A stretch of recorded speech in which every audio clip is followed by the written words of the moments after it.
Here is a question. Read it carefully and think about the answer. Let us solve it step by step. Let us first understand the key concept here. In a carbonyl group, C is equal to O. The carbon and oxygen atoms have different electronic characters.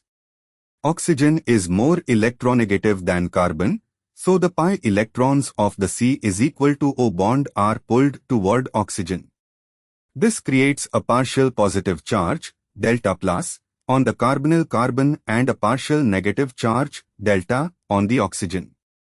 Reasoning: a nucleophile is an electron-rich species that seeks electron-deficient, electrophilic sites.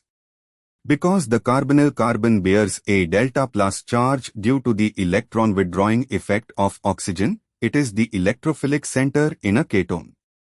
The nucleophile therefore directs its attack at the carbonyl carbon, forming a tetrahedral intermediate, an alkoxide.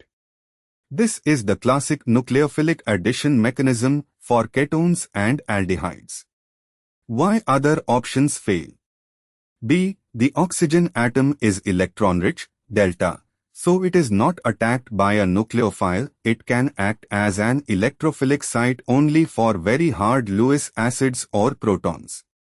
C. Attack does not occur with equal probability at both atoms. The carbonyl carbon is overwhelmingly the site of nucleophilic attack.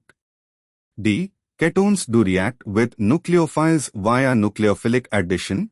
They are simply less reactive than aldehydes due to steric and electronic factors, but they are not unreactive. Therefore, the correct answer is A. Therefore, the correct answer is option A.